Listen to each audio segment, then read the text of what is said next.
اس کے بارے میں اگر سوچا جائے تو یہاں پر ہمیں دو نقطے اہم جو سمجھنے کی ضرورت ہے. ایک سب سے پہلے تو بشار الاسد اپنوں پر بھی یقین نہیں کرتے تھے, اس وجہ سے انہوں نے ڈائیورجن کے لیے کہ یار اگر میرے اپنوں میں سے بھی اگر کوئی غدار ثابت ہوا یا پھر اگر کسی نے مخبری کر دی تو میں اپنی جان سے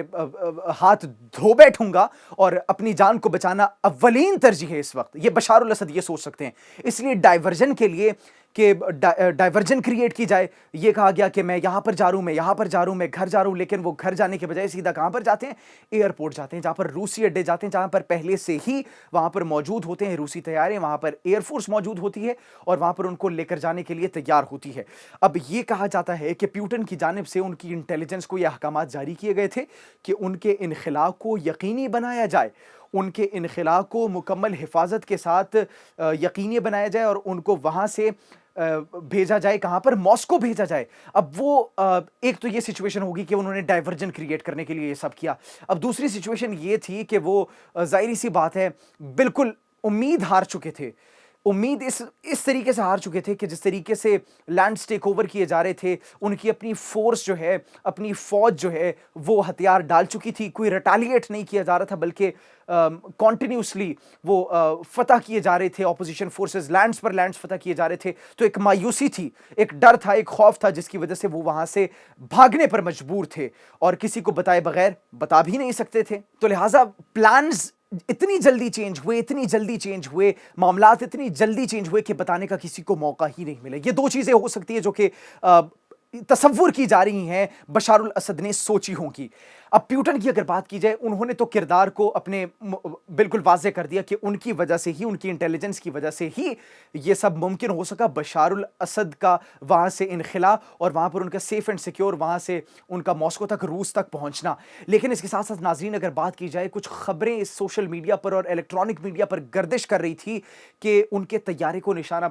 بنایا جا چکا ہے اور اس وقت بشار الاسد وہ شاید ہلاک ہو چکے ہیں. یہ اسرائیل کی جانب سے بھی یہ دعویٰ کیا جا رہا تھا, میڈیا کی جانب سے یہ دعویٰ کیا جا رہا تھا. انٹیلیجنس کی جانب سے ناظرین یہ بیان سامنے آیا ہے کہ جو ٹرانسپونڈر تھا اس جیٹ کا جان بوجھ کر بند کیا گیا تھا انٹیلیجنس کی جانب سے, تاکہ وہ ٹریس نہ ہو سکے, تاکہ وہ ٹریک نہ کیا جا سکے, پلین ان کی موومنٹ ٹریک نہ کی جا سکے. اسرائیل کے فضائی حدود تو بالکل استعمال نہیں کر سکتے تھے وہ, لیکن اسرائیل کے ساتھ ساتھ ترکیہ کی فضائی حدود بھی وہ استعمال نہیں کر سکتے تھے, کیونکہ ان کے کردار کے بارے میں آپ جانتے ہیں, وہ تو اپوزیشن فورسز کی حمایت کر رہی تھی, وہ تو سیرین ریبل فورسز کے ساتھ کھڑی تھی. تو وہ اپنے حمایتیوں کو خوش کرنے کے لیے بشار الاسد کو نقصان یا پھر ان کو ہلاک کر دیتی, اس کے بارے میں بھی ڈاؤٹ تھا, اس لیے وہاں کی فضائی حدود کو بھی استعمال کرنے سے منع کیا گیا تھا. اور وہ ٹرانسپونڈر جیسے ہی بند کیا گیا تو پھر یہ تصور کیا گیا کہ وہ ٹرانسپونڈر بند ہو گیا. اسرائیل نے جو اٹیک کیا تھا, کیونکہ ان کو خبر تو پہنچ چکی تھی, لہٰذا انہوں نے کہا کہ کچھ وہ جہاز, وہ طیارے جو انہوں نے گرائے تھے, یہ کہا جاتا تھا کہ وہ بشار الاسد کا طیارہ ہے, لیکن اصل میں یہ ساری سوچی سمجھی ایک پلاننگ تھی بشار الاسد کو وہاں سے سیف اینڈ سیکیور نکالنے کی. اب ایک بیان سامنے آیا ہے بشار الاسد کی جانب سے, اب یہ مکمل باضابطہ طور پر ان کی آفیشیل اکاؤنٹ سے سٹیٹمنٹ جاری نہیں کی گئی, لیکن ٹیلی گرام پر ایک یہ سٹیٹمنٹ سامنے آئی ہے, اور پہلی مرتبہ یہ جو انہوں نے خطہ اپنی زمین کو جو چھوڑا, وہاں سے بھاگ کر گئے, مفرور ہوئے, انہوں نے یہ کہا ہے کہ میں آخری دم تک اپنے ملک کے لیے, اپنے لوگوں کے لیے وہاں پر موجود تھا, اور یہ سب کچھ کوئی سوچی سمجھی پلاننگ نہیں تھی, میں نے کوئی یہ جان بوجھ کر نہیں کیا گیا. آخری دم تک ہم نے یہ نہیں سوچا تھا کہ میں اپنے ملک کو چھوڑ کر جاؤں گا, اپنے لوگوں کو چھوڑ کر جاؤں گا. جب لینڈز مسلسل ٹیک اوور کیے جا رہے تھے تو پھر میں نے فیصلہ کیا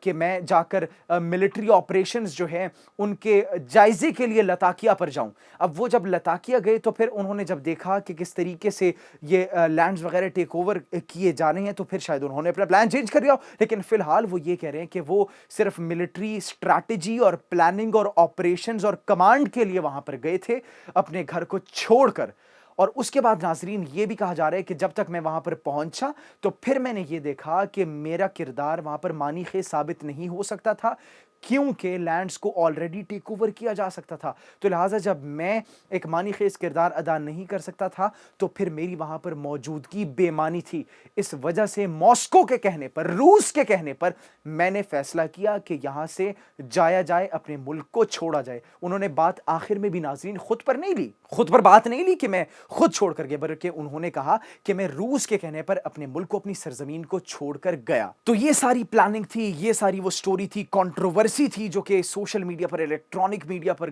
گردش کر رہی تھی, لیکن اب حقائق سب سامنے آ چکی ہیں. آپ اس بارے میں کیا سوچتے ہیں ناظرین؟ اور آپ خطے کے اندر یہ جو